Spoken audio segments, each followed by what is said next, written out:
Hi மக்களே, என்ன இந்த பதிவில் பார்க்க போகிறோம் அப்படின்னு பார்த்தீங்கன்னா, இன்னைக்கு காலையிலே ஒரு இன்பமான ஒரு செய்தி காதில் கேட்க தேனா இருக்குது.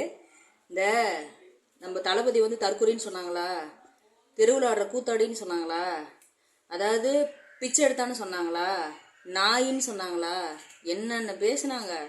இப்போ யார் யார் ஆட்சிக்கு இப்படி உடனே ஒவ்வொரு விஷயத்தையும் அமல்படுத்துகிறாங்க, நல்லா யோசிங்க. அதாவது அதே தற்குறி தான், அதே பார்க்க போனால் கூத்தாடி தான், அதே பிச்சை எடுக்கிறவன் தான், அதே பிச்சைக்கார நாய் தான், அதே தலைவேறு நாய் தான்.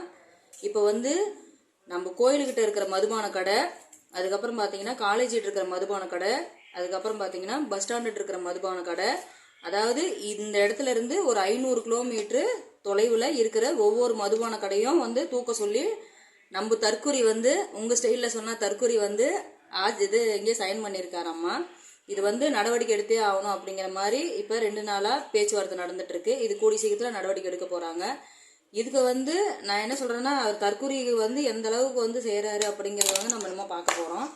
ஏன்னா சொன்னவங்களுக்குலாம் ஆப்பா அவர் என்னென்ன பேசுகிறீங்க, என்னென்ன பண்ணுறீங்க. ஏன்னா அவர் கழுவி ஊற்றுறது லேடிஸ் தான் அதிகம் கழுவி ஊற்றுறீங்க. பெண்கள் பாதுகாப்புக்கு அதுக்கு உண்டானதும் சைன் பண்ணியிருக்காரு. அதுவும் நடவடிக்கை எடுக்க சொல்லியிருக்காரு. இதுக்கும் நடவடிக்கை எடுக்க சொல்லியிருக்காரு. ஏன்னா இதெல்லாம் பெண்கள் எல்லாரும் தானே பாதுகாப்பு போடுறீங்க. ஏன்னா ஒருத்தர் ஆட்சி வராரு அப்படின்னா அவர் எவ்வளோ கஷ்டப்படுத்த முடியுமோ கஷ்டப்படுத்திட்டு தான் இருக்கீங்க. இனிமேல் அவர் சொல்ல மாட்டார். நீங்கள் பேசுகிறவங்க பேசிகிட்டே இருங்க. ஏன்னா அவர் சொல்கிறது எதுவுமே உங்களுக்கு அமல்படுத்த மாட்டாங்க. நீங்கள் எதையுமே அணிவிக்க போகிறதில்ல. அதனால் நீங்கள் பேசுகிறவங்களாம் பேசிகிட்டு இருங்க. ஆனால் இப்போ வேட்டை அதாவது சொல்கிற வேட்டைக்காரனோட வேட்டை ஆரம்பங்கிற மாதிரி இப்போ ஒவ்வொன்றா அமல்படுத்திகிட்டே இருக்காரு. இதுக்கெல்லாம் மக்களை என்ன சொல்கிறீங்க? யார் யார் நான் ஃபீல் பண்ணுற மாதிரி ஃபீல் பண்ணுறீங்க அப்படிங்கிறத நம்ம கமெண்ட் பாக்ஸில் சொல்லுங்கள். நம்ம கமெண்ட் பண்ணுங்கள். இந்த வாய்ப்பு கொடுத்த மக்களுக்கு நன்றி, வணக்கம்.